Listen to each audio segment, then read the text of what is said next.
Hello and welcome to the First Issue Club podcast, where each and every week we lead you through the muddy and murky ways of the comic book landscape.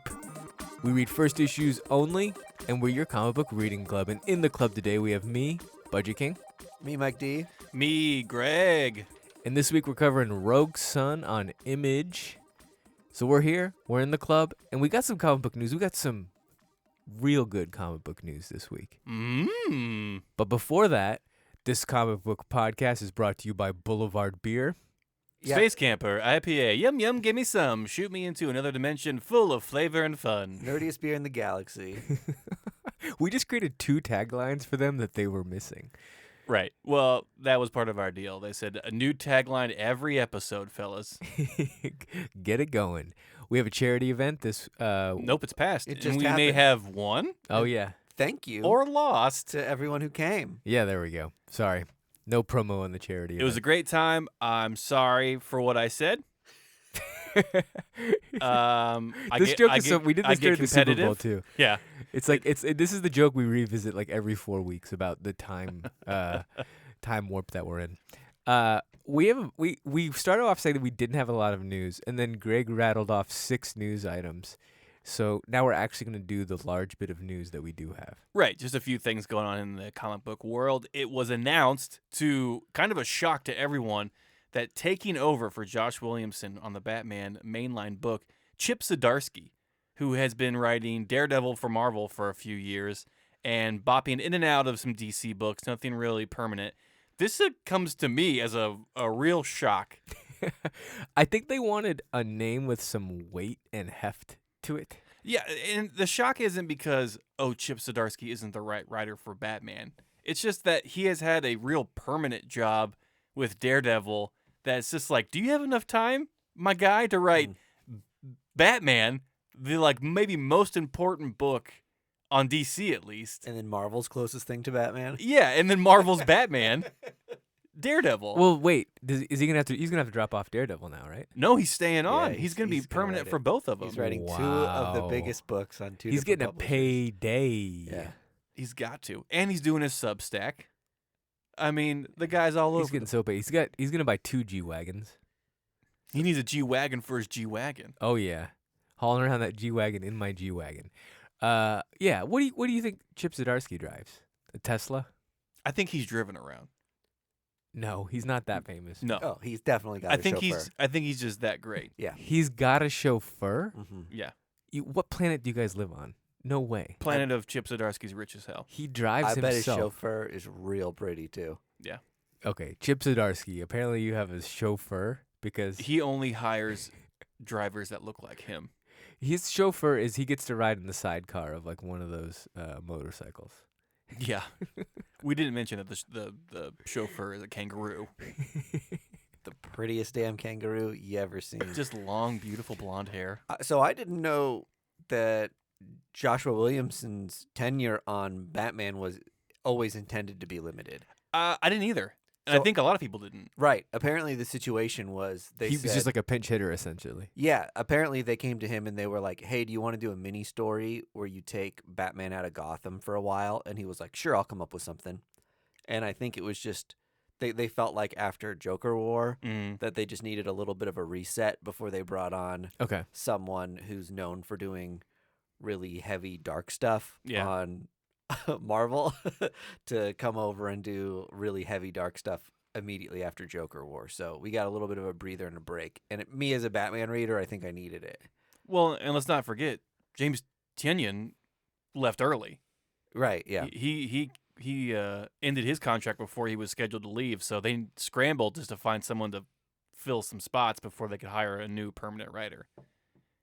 And I think Mariko Tamaki's still on Detective Comics. She is, as far as I know, which surprised me because they've been farming Batman writers from Detective Comics. Right. So I kind of expected her to be the next Mhm. person up. I'm excited because Stillwater is great. Right. It's got that gritty kind of noir mystery feel to it. He has a great sense of humor. Right. So I'm excited to see that explored. It's funny, like he's not even known as like humor guy anymore. Whereas like 3 years ago he was. No, and I mean, obviously he can bring like levity into Daredevil when needed, but Mhm. it's not a book that I would ever be like, oh yeah, and it's funny too. Right. It's such a serious, heavy superhero story, as much so as a superhero story can be. Do you think the class clown became the jock? the classic reverse John Hughes? Do you think that to make it easier for him, he'll make Bruce Wayne get in an accident and become blind? Yeah, he has to. That's just a way to kind of streamline the workload. Yeah. And then Just kind of get in the headspace with Just both do characters. everything he just got done with on Daredevil and do it in Gotham. Like Talia al Ghul takes over and becomes Batman. oh, totally, yeah. He trips in That'd red. be so sick. He trips in a red paint bucket. Yeah, he just like dupes everyone. He just redoes the Daredevil as Batman story. I love it. What you got? Some other news. The one news I'm really pumped about. Is it the Batman movie? Let's talk about that. So it came out, Mhm. and as far as everyone listening knows, we saw it. So I can pretend that I did. And you know what? I was surprised. You know, they're calling it emo Batman, which I don't think is that hot of a take because Batman's pretty emo as it is. Yeah, he's just muscular. Really early on, we called it A24 Batman. Hmm. Oh, baby. And from the reviews that I've been seeing, we were accurate. Hey, all right. It's a cinematic character op movie Mhm. about Batman and who he is, and the villains are really cool, and everyone seems to enjoy it. I'm glad that nobody's like on the train of Robert isn't a good actor because he is. I think that ship has sailed too. Yeah. I think he has outlived his vampire Well, I mean, like, persona. after he did The Lighthouse, I think people just have to be like, duh, damn, this. I even this- think before that he was like he Yeah. did that space movie with Andre 3000 that was really good. And he did the Safdie movie with his brother, like the jail Mhm. movie. That movie was great. Yeah, so I think he proved pretty quickly after the what the fuck are those movies called? Twilight. Twilight movies. So I that guess he was really good. I'm as. guessing like him and Chip are probably making the same amount of money, and they both have chauffeurs. Then at Here's that point. here's the funny thing: they're each other's chauffeurs. Oh, when they're on their off time, Mm-hmm. they're chauffeuring each other. What you didn't know is Robert Pattinson is a deep undercover kangaroo He's a that drives a comic book writer around. he's a plant. Yeah. What's the news that you were excited to talk about? That Six Gun got optioned. Oh, right, yeah, Six Gun by Cullen Bunn. Yep. Got optioned to become a TV show. Which is, in my opinion, Lord of the Rings Western. That's a great comp. I love that book. It's on Oni Press, Mm-hmm. and it is a fabulous book, just amazing book. I'm a big Cullen Bunn fan, and that's still a blind spot for me. I think it's because it's intimidating to get into because it's a longer running book. But I'm picking up Man or Black right now, and it's so good. Right. I don't think I don't think you'd be disappointed at all. They have a Yeah. nice hardback edition of it, and it's like I like westerns in a passing way. I'm not like they don't get my jollies off completely, I guess. Yeah, you're not coming reading Half jollies. westerns. But I'm like, oh, Western. Let me check it out. Okay. Before Yeah. you got here, we were trying to find out when exactly, what the book was that Cullen Bunn popped on. Like the comic book world took notice. I would say it's the cross between Hulk and Six Gun, somewhere in You think so? in between that realm of him, Okay. and then See, I said Harrow County. and then I was gonna say, and then Harrow County was like, oh, this guy's got the salt He's in his step. he's got the juice. Yeah, At the time, he's I got the lead wasn't foot. reading many independent comics, Mm-hmm. and his take on Magneto, I was like, holy shit. Oh yeah, there this we go. guy's so good. Yeah, and then he came into Magneto. Yeah, I think like people knew him a little bit, and like, Yeah. and I think when you have a big indie book that has a cult following, like Matt Kent or something like that, it kind of propels you further than it would if you just had that like really good book on one of the big twos or something like that. Yep. So Has Matt Kent ever done a Marvel or DC book? Now that we're talking about him, I would just I don't know, so don't quiz me, okay, bro. But Valiant, he's done a lot of stuff on Valiant that is, I mean, some say the competitor to DC and Marvel. the low competitor, but yeah, they're on the same field. They're like the Jamaican bobsled team. Yeah. What? I can't name any Marvel or DC. But I books don't that think he's he done. has. Yeah. I'll answer my own question. No, he hasn't. Not enough detective stories in Marvel or DC for him. I think he'd be good for like a team book, Matt Kent. I think he'd be rad. Oh yeah, he'd smash it. All right. Do we want to talk Rogue Sun? Yeah. All right. So Greg tells me Ba-da-ba-dum. Radiant Black tie-in book. Yes. They don't mention Radiant Black at all, so I was kind of pleasantly surprised with this. I was like, tie-in shit. Yeah. But did you notice him? It was very standalone. No, was he in the comic? There was a scene, like a double-page spread with Uh-huh. different images all over. Radiant Black in the right corner. Okay. Whoa. Okay, wait. So massive. Super massive. Okay, I was going to call it Massive It Attack. was like a crossover book. Mm-hmm. With Radiant Black, Radiant Red, Radiant Red, Rogue Sun. and Rogue Sun. Okay, so you would have known it here if you had read that book. This book, Yes. also having not read Supermassive, stands alone on its own as a nice Yeah. teen action comic. Yeah. Well, first of all, Rogue Sun, written by Ryan Parrott and drawn by Abel. Now we can get back into the discussion. Thank you for that. You're very welcome. I love to credit people who make things because, I'm sure they appreciate it when they listen to the show. Do I fancy up? Is it Perot? I say Perot. Yeah. Uh-oh. Maybe I dumbed it down. We either fancied it up too much or dumbed it down too much. Either What's the way, two? we'll hear about it. Yeah. Next time I see him at a con, I'm just going to say, Silent T? And he'll go, please get out of my line. Okay, so you walk into this book and it gives you no context. Yeah, I opened it up. You can walk into the pages. Oh, and it's like its own world. when you discover that, holy shit! All bets are off. You're fully Gumbying it inside of a story. Narnia. Great. Oh boy, great references. The action just starts. No explanation. Just straight up dunes you. Yeah, you've got some people. Okay, I thought it was cool that this book came out a day after Fat Tuesday and is set in New Orleans. The day after Fat Mhm. Tuesday, commonly known as Ash Wednesday. Ash Wednesday. You almost didn't know what it was called. The Lord's Day. The cross on your face day. Great. Okay. Now it's set in New Orleans. Great. Okay. There was an interaction in that book where there's like a party happening and Rogue Sun's like fighting and people are like, oh, it's Rogue Sun. Like, do we need to leave? And they're like, no, we're far enough away. Like, I loved how normal So superhero shit Yeah. happens here. and like did they ever cover that in Gotham or like Metropolis? Like, they're not just like common. So You don't have like conversations with people on the street just like, oh, there's Superman again. okay, Let's so I have go inside. So I have a question then for you that maybe you're answering it with that statement. Radiant Black is Image's kind of now bet on like superhero series, right? They're giving you Big team crossover thing. Yeah. A couple years ago, they wouldn't have been so quick to be like, sure, add 2 other books to this. to a book that was on book like 13 maybe. Yeah, it like, hasn't even been around that long. Okay, so what? By the way, I love Radiant Black. I liked this book a lot. What about this book is like Images like let's bet on this as our superhero book? What makes it stand alone? Stand out? I think it's going to be. What makes it stand alone? It's about a kid or who stand out is sorry, I said it wrong. I meant to say what makes this stand out above other superhero books. It doesn't stand out any more than any other Marvel tie-in. But like, why does it not deserve a chance Yeah, in but any of those books? Image can't just say this is our Marvel thing. It can because people are buying it and people love the Radiant Black series, so they'll buy up those tie-ins just like any other But book. I mean, is the thing like normal superheroes exist in a normal world? Because that's fine.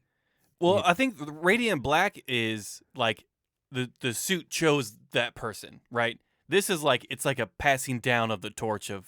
I get that. That's all still stuff I've seen in Marvel books, though.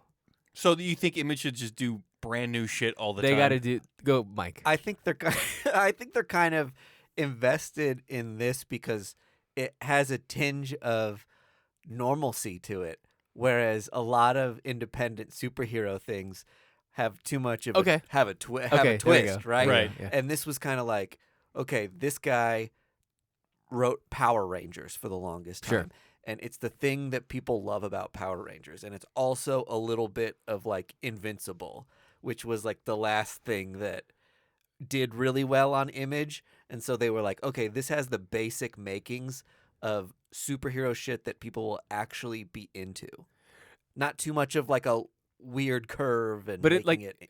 I think Invincible, its hallmark, correct me if I'm wrong, is like the inner family-ness of like the world of being a superhero.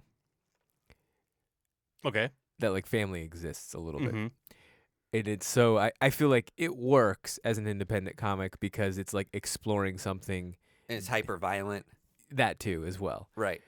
I- It certainly has the charm of early Invincible being like constantly with like a younger person trying to figure out their powers and There stuff. we go. Yeah. Mm-hmm. So The coming of age. I mean, Yeah. we get a tinge of that as well with Rogue Sun. Like this son has taken on the mantle of Rogue Sun, has no idea what the fuck he's doing. We're introduced to a whole rogue gallery of villains right. that we are getting introduced to for the first time as well. This book is great. Nobody has to sell me on this book. Mm-hmm. I'm confused on the branding and the like call of Image to be like, we want a normal superhero book I think for Image, in a vast world that they've invested in, and now Yeah. they have 3 different titles. I think Ryan had the whole story planned out 10 years ago, and like it's so well crafted and like planned out to the T that Image is just like, okay, well we can't really fail here because the issues are pretty much already done. The worlds are being built. Like it's just an expansive thing for us to sell to our consumers. Like Dark Horse did it with Hellboy and the BPRD and all those tie-ins. Marvel and DC have been doing it for decades. Like Image is just like the Jeff Lemire. yeah, Dark Horse thing, yeah, and Image is just like, why not us? Like, let's give it a shot. Like, Okay. Ryan's got it all here. Like Mike D said, it's all the best parts of Power Rangers. But it I think they were for a long time. Image was maybe opposed to turning into a Marvel or DC because that's what made them different. And now they're like, Spawn was doing a big sweeping epic with tons of crossover books and team books now, Mm-hmm. and they were like, "Fuck it, let's do that's selling like great. Let's do it with another thing." here's the thing, the news that we're gonna put here now, the Mark Waid thing. Oh yeah. Mark Waid was recently on a podcast and he teased that Irredeemable is either going to be a TV show or a movie. So there we go. So Irredeemable, which I was gonna bring up now, is a holistic like look at superhero-ness from like a way that Marvel and DC couldn't do Irredeemable. There's just no way. No, right. Like, and that's what I thought Radiant Black was going to be in some ways. Mm-hmm. It is very much straight down the middle fastball of just like superhero book. Yes. Yeah, but do you know what It everyone's works. favorite pitch is in baseball? The fast pitch. It works. It's what wins you games. It's a crowd favorite. Old reliable. Throw that fast pitch. People still can't hit it. Yeah. It's the oldest pitch in baseball. Yeah, maybe the first pitch in baseball. It'll be the last pitch in baseball. If it ain't broke, don't fix it. Right. Yep. So, we got a fastball pitch down the middle, and it's working. It really has. Like It's this, gonna go to the this World whole Series. Radiant Black universe that's being built, like it's solid. It may, tread some, normal ground that's already been done, but I mean, if it's still this consistently good and fun to read, why not? One thing that I did with Radiant Black and this book was that the lead, you are kind of like, I'm on this guy. Like On this- Radiant Black? Though on Radiant Black, he was like an entitled kid Uh-huh. who went out to make it as a writer and moved back home and was still thinking he was too good for everybody to live at home, Sure. lying to everyone about how successful he was. And it wasn't somebody like, I want to root for this guy to get superpowers. This book starts with, beyond that New Orleans scene we talked about, it shows the kid in school straight up bullying another kid, being a dickhead. holding him in a locker, telling him to do his homework for him. He comes home. He's like an asshole to his mom right off the bat. It was like, this kid fucking sucks. Mm-hmm. And now he's given the gift I've always wanted. It's the way it happens. Superpowers. Yeah. And, that I'm sure he's going to go on a journey. It's going to humble him and Yeah. whatever. But that's been an interesting thing about both of these books is that they don't make the lead lovable right away. Right. Do you think by them creating separate titles and expanding the universe, it builds the hype rather than it's just playing off the hype? Ooh, I don't think it builds the hype. I think it plays off the hype from the book. 'Cause, I mean, the book has hype. I wouldn't say it has two other titles hype. I think it's just a fun way to expand out. And it's an easy way to expand out without being too confusing in the mainline Radiant Black book. If Because I'm- like he has two other characters he wants to explore instead of just doing like, side stories in the main book. He's just like, why don't we just do two separate books on? Because let me do a little role playing for you. Oh, I love it. Okay. I'm a guy who reads Radiant Black. Mm-hmm. I'm enjoying my book. This is a great experience. I'm I reading. can picture it. Can you picture it? Yeah. I know. You in your I Radiant know Black this guy. shirt Yeah. I'm picking it and up. your etnies. Picking it up with a handful of other Image books that I'm also staying on. I read that book. Oh, it's fun. It comes out. I like getting it, right? It's great. I have a Black Mirror a little issue that cost me more. That's kind of cool. I'm enjoying myself. Oh, shit. There's a giant tie-in book. There's another book that came out the next week. Holy shit. I was on this book, and now I'm going to buy this for fucking ever. That's the guy. And scene. Wow. Brava. Brava. So that rope, did that put you into the feeling of the understanding of what the common Radiant Black reader is experiencing? I didn't need to get there. No, I wasn't in the headspace of just like who is this mysterious Radiant Black fan and why do they need so many books? I think some comics are a lot like some sitcoms that are just easy to binge, Mm-hmm. and this is one of those comics. 2.5 Men. that Big is- Bang Theory. This is at least a Parks and Rec. Let's not sully the name. Yeah, I mean, just like keep giving it to me. Fine. Yeah. I like it. Mm-hmm. The more frequently it comes out, The eas- better. The easier it is to follow and remember the story, and then once you start interlocking things, it just makes it bigger. If you start selling those tie-in books early versus waiting for some of the hype to die off, Mm-hmm. you're maybe de-escalating your audience. Instead, they're like, exploding that audience out while people are still fresh and new to the book. I'm just something saying- publishers definitely want to do is explode the audience. Is this the new? Quickly. Is this the new shift? This is Exploding the audience Comic quickly. exploder. Yeah. Yeah. I'll say that, it's an interesting thing for a new publisher to try, to just be like, okay, we got a little bit of steam on this book. What's the next first issue we're doing? And can we do it in under a year? Is this not what Valiant tries every year? No, Valiant doesn't do tie-ins though, I don't think, right? They try to do events, large events. They do events and things just like Marvel and DC. Oh, you're right. Okay, But but they aren't doing tie-ins. they I see what you're aren't- saying. Yeah, they aren't like creating a faith book and then doing like a faith universe. Okay. Mhm. Also, it may be a little different because Valiant. I don't know why Valiant books do not seem inviting, and maybe it's because they've been around for 20 years, and like everything just seems so pre-established. But like Radiant Black has been around for less than a year. Super easy to get into. People really enjoy it. People are connecting with it, and so it's just an easier buy-in for people to be like, "Oh, I'm kind of on the ground level of this like new superhero verse that's being built." Would you call this Image's Black Hammer?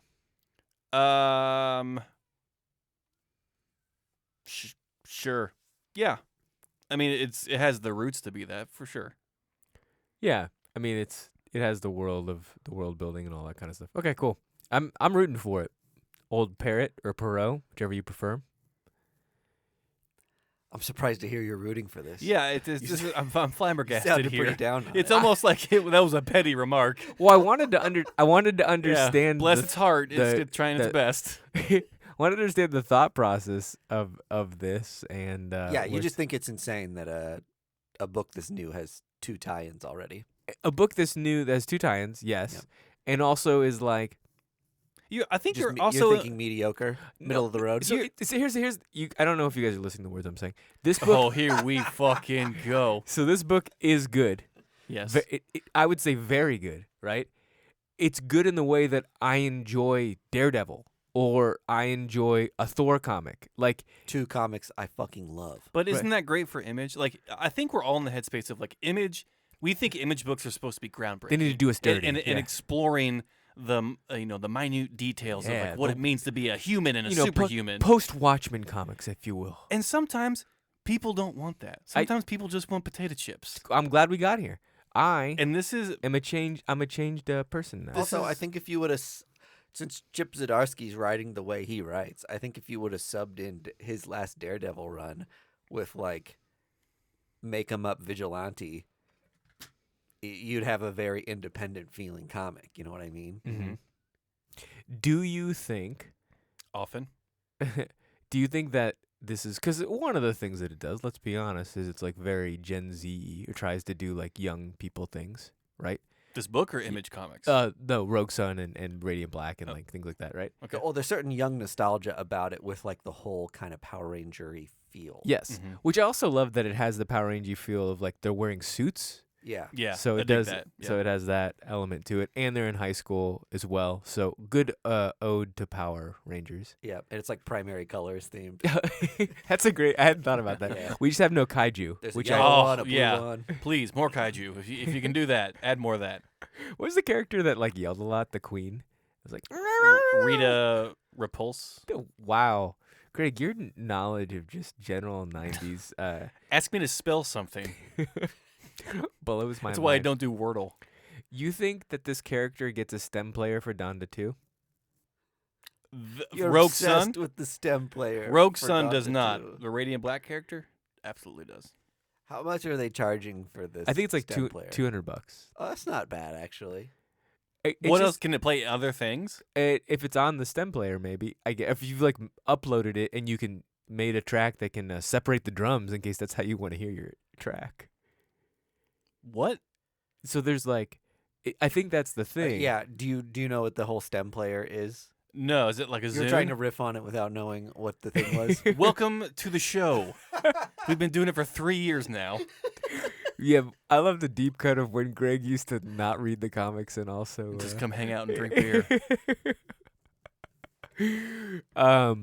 Yeah, so it's like it looks like a Zoom in some ways, or it just looks like a circle speaker player, and you can like it's a stem player, so you can take the stems and be like, I want the hi-hats out, I want the bass out, I just want to hear the vocals. I guess so you can like walk and play DJ while you're on your way to the subway. Is that like? I mean, it's innovative. Well, my understanding was too that people could reuse anything from it, like legally. I had not gotten that. Okay, cool. Yeah. So I think you could pull out a sample of anything and put it in your own song. It's all remixable. Yeah. Worth every penny of $200. So you think Right. Radiant Black purchases it? Yeah. Do kids give a shit about Kanye? Do high school kids give a shit about Kanye, or I is it think- only 30 and 40-year-olds? No, I don't think kids like him. And ever since Kid Cudi called him a dinosaur, I think You think they fuck with Cudi more than they do Kanye? kids definitely fuck with Cudi more than Kanye. I think they're into like Yeet and like Lil Yachty and I think now kids are seeing Lil Cudi Baby. as an elder statesman, and Kanye West is like the old Okay. head. Oh, okay. Like Well- like he's like the Jay-Z, which is trash. Like he's so old that he's like, yeah, Yeah, like he's like the pioneer. right. Okay. I mean, he was on Comedy Bang Bang for how many years? Do you have a? Were you gonna say something about STEM Oh, player? Oh, no, I was gonna say just about Kanye West is that he's only ever been a like full of himself, super rich jerk off as long as kids have known him. Right. Yeah. He does exactly. Like, they That's don't a great have point. the background context of him being They like, never saw the come up. weird and genre breaking. Unless they for, watch like, Genius, which no high school kid is gonna do. So okay, cool. That's good to know. High school kids ain't fucking with Kanye. We're not gonna see a crossover appearance of Ye in Rogue Sun or Radiant Black yeah, anytime I think soon. it's better for it. Yeah, totally. We all benefit from it, including Kanye. Ray Shremmerd, maybe. Ray Shrimmer definitely showing up in Radio. That's a callback to a Valiant book that we read in Shadow Man. year one. God, that was bad. One of the worst books we've ever read, only topped by Hobo Man, Murder Hobo. Murder Hobo. It goes Murder Hobo and Ray Shrimmered Shadow Man is the two worst books this podcast has ever covered, ever. And we once read a book about a mutated snapping turtle. Oh yeah, that book was bad too. But those are we should do that. Retroactively review all the books and rank them on the worst. Top 5 worst episodes that First Issue Club has yeah, ever if done. there's one thing that this industry needs more of, it's negativity. Negativity on yeah. independently published books. Yeah, And lists. That nobody's even gonna read. Like, God help Murder Hobo if it sold even 100 comics at this point. So we don't need to aid that sinking Viking ship into the sea. First Issue Club is brought to you by Boulevard Brewing Company via Space Camper Cosmic IPA. Our music is courtesy of the fine folks at Primary Color Music.